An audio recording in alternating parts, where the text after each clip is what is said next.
Hello student, welcome to तासु academy. Law officer scale 1 का जो फॉर्म आप लोग भर रहे हैं स्पेशलिस्ट ऑफिसर का, उसमें आपको बैंक के पोस्ट प्रेफरेंस को कैसे चुनें और उसमें जो डिक्लेरेशन मांग रहा है उसमें क्या लिखें। तो इस लेक्चर में हम आपको दोनों चीज़ बताएंगे कि आपको बैंक का पोस्ट प्रेफरेंस कैसे सेलेक्ट करना चाहिए, किस हिसाब से करना चाहिए कि आपको सबसे ज़्यादा बेनिफिट मिले, और जो वहाँ डिक्लेरेशन अपलोड करने के लिए कह रहा है उस डिक्लेरेशन में हमें क्या लिखना होगा। तो ये दोनों चीज़ें आप यहाँ पे देख सकते हैं, समझ सकते हैं और अपने हिसाब से आप बना सकते हैं। तो चलिए शुरू करते हैं वीडियो। और वीडियो शुरू करने से पहले अगर आज आप चैनल पे नए हैं तो चैनल को सब्सक्राइब कर लीजिए, साथ ही लगा बेल आइकन प्रेस कर लीजिए और वीडियो को लाइक कर दीजिए, अपने दोस्तों के साथ शेयर कर दीजिए, कमेंट करके बताइए वीडियो कैसा लगा। Student, first of all video को लाइक कर दीजिए, अपने उन दोस्तों के साथ शेयर कर दीजिए जो इस एग्ज़ाम के फॉर्म को भर रहे हों, और वीडियो को लाइक कर दीजिए और शेयर ज़रूर कर दीजिएगा। देखिए यहाँ पे आप बैंक में प्रेफरेंस कैसे चुनें ये आपने थंबनेल पे पढ़ लिया होगा और मैंने आपको बता भी दिया है। तो सबसे पहले आप जिन बैंकों में वैकेंसी है उन बैंक को सबसे पहले सेलेक्ट कर लें। जैसे इस बार यूको बैंक में टोटल देखिए आप 35 वैकेंसी है ना, टोटल 35 है यूको बैंक में। तो पहली प्रेफरेंस आप यूको बैंक को दे लीजिए, ठीक है। दूसरी प्रेफरेंस आप केनरा बैंक को दे लीजिए, केनरा बैंक में आपको वैकेंसी देखने को मिल रही है। तो दूसरी प्रेफरेंस जो होगी आपकी केनरा बैंक होगी। यहाँ पे आप देख लीजिए वैकेंसी केनरा बैंक में भी है, ठीक है, टोटल 10 वैकेंसी है। तो दूसरे प्रेफरेंस आप केनरा बैंक दीजिएगा और तीसरे पे बैंक ऑफ इंडिया है तो तीसरे पे आप बैंक ऑफ इंडिया कर लीजिएगा, जहाँ पे टोटल 5 वैकेंसी है, ठीक है।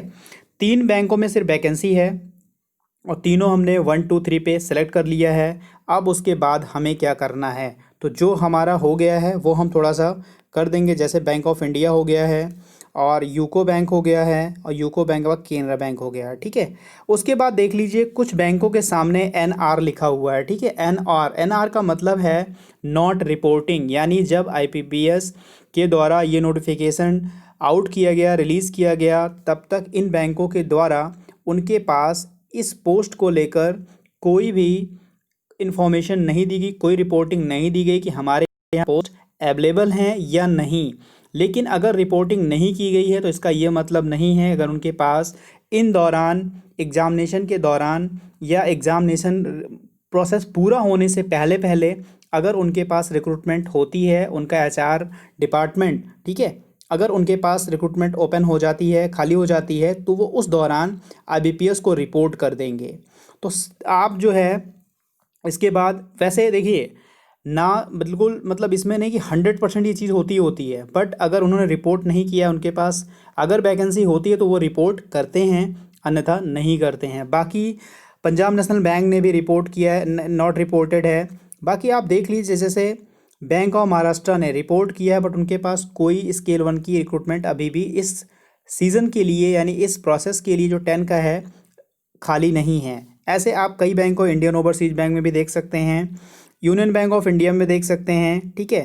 तो पंजाब एंड सिंध बैंक तो इस तरह बैंकों में दिया गया है। तो सबसे पहले हम सेलेक्ट कर लेंगे वो बैंक जो नॉट रिपोर्टेड हैं। जैसे सबसे पहले हम फिर चौथे नंबर पे पीएनबी कर लेंगे, ठीक है, पीएनबी कर लेंगे चौथे नंबर पर। पंजाब नेशनल बैंक क्योंकि ये नॉट रिपोर्टेड है। फिर हम लोग बैंक ऑफ बड़ौदा कर लेंगे, बैंक ऑफ बड़ौदा पहले नंबर पे है यानी 5वें नंबर पे बैंक ऑफ बड़ौदा सेलेक्ट कर लेंगे। उसके बाद हम लोग इंडियन बैंक सेलेक्ट कर लेंगे जिसमें नॉट रिपोर्टेड है। तो जो नॉट रिपोर्टेड है उनको सीरियल वाइज हम सेलेक्ट कर लेंगे और फर्स्ट सेकंड थर्ड पर हम लोग यूको बैंक, केनरा बैंक और बैंक ऑफ इंडिया। फिर हम नॉट रिपोर्टेड में पीएनबी, बैंक ऑफ बड़ौदा और इंडियन बैंक सेलेक्ट कर लेंगे। उसके बाद आप अपने हिसाब से बैंक को चूज कर सकते हैं। मे बी 1% अगर इनमें भी कोई रिक्रूटमेंट होता है तो वो भी इसमें इंक्लूड कर दिया जाएगा। इसलिए सारे बैंकों के ऑप्शन आपको चूज करने अनिवार्य हैं, कंपलसरी हैं। तो आप अपने हिसाब से जैसे जो बैंक आपको अच्छे लग रहे हो, जैसे आपका सेंट्रल बैंक ऑफ इंडिया फिर सेलेक्ट कर लीजिए, union bank of India select कर लीजिए, इंडियन ओवरसीज बैंक सेलेक्ट कर लीजिए, महाराष्ट्र बैंक सेलेक्ट कर लीजिए, ठीक है। जो भी बैंक बच रहे हैं फिर आप अपनी सीरीज के अकॉर्डिंग आप चूज कर सकते हैं, उसमें आपको कोई डाउट नहीं होगा। सबसे लास्ट में आप पंजाब एंड सिंध करिएगा और बैंक ऑफ महाराष्ट्र करिएगा, ठीक है।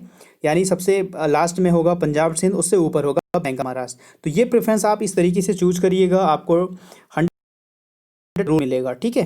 दूसरी चीज़ अब है डिक्लेरेशन का। तो चलिए हम लोग देखते हैं कि डिक्लेरेशन में क्या फिल करना है। तो डिक्लेरेशन में देखिए क्या करना है, आपको सिंपली एक वाइट पेपर लेना है जिसके ऊपर लिखना है डिक्लेरेशन, और यहाँ पे लिखना आई, और यहाँ पे अपना नेम लिखना है, ठीक है। अपना नेम आप लिखिएगा, आई जो भी आपका नेम होगा। Hereby declare that all the information submitted by me in the application form is correct, true and valid, ये आप लिखेंगे।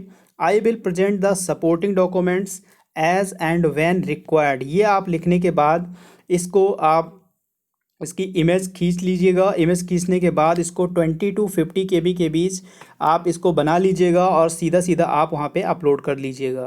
तो ये वीडियो था सिर्फ आपके बैंक प्रेफरेंस को चूज करने के लिए, और दूसरा डिक्लेरेशन में क्या भरें, तो ये दोनों चूज करने के लिए। तो आई होप आपको समझ में आ गया होगा।